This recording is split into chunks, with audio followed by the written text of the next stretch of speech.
प्रकरण प्रथम। मेरे माता पिता एवं मेरा बचपन। परम सत्य की खोज और उसके साथ जुड़ा गुरु शिष्य संबंध प्राचीन काल से ही भारतीय संस्कृति की विशेषता रही है।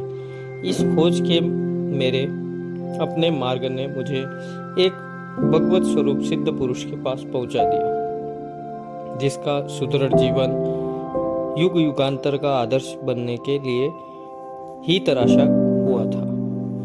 वे उन महान विभूतियों में से एक थे जो भारत का सच्चा वैभव रहे हैं। ऐसे सिद्ध पुरुषों ने ही हर पीढ़ी में अवतरित होकर अपने देश के प्राचीन मिस्र एवं बेबीलोन के समान दुर्गति को प्राप्त होने से बचाया है।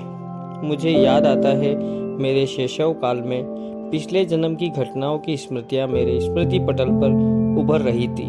तथापि ये स्मृतियां उन घटनाओं के घटित होने के क्रम के अनुसार नहीं थी।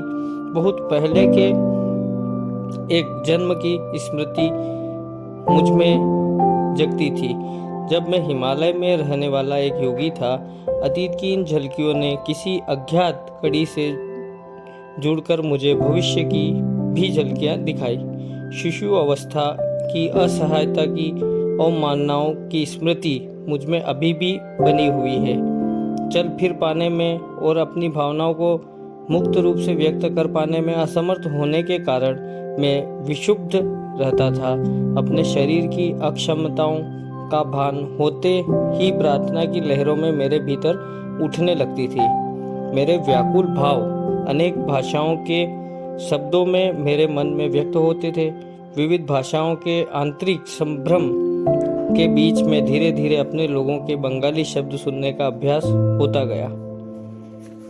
यह भी शिशु मस्तिष्क की मन बहलाने की सीमा, जिसे बड़े लोग केवल खिलौने और अंगूठा चूसने तक ही सीमित मानते हैं, इस मानसिक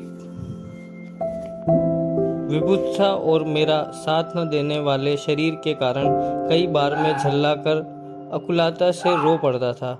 मेरी अकुलता पर परिवार में सबको होने वाला विस्मय मुझे याद है।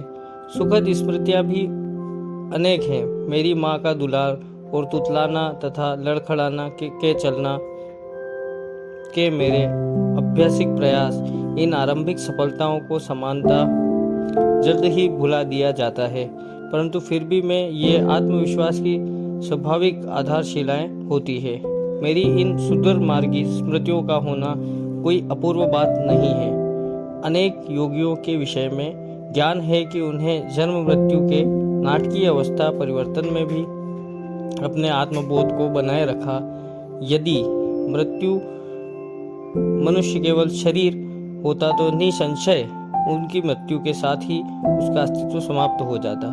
किंतु यदि युग युगांतर से सिद्ध महापुरुषों, महान आत्माओं ने सत्य प्रतिपादित किया है, तो मानव मूलतः अशरीर सर्वव्यापी आत्मा है।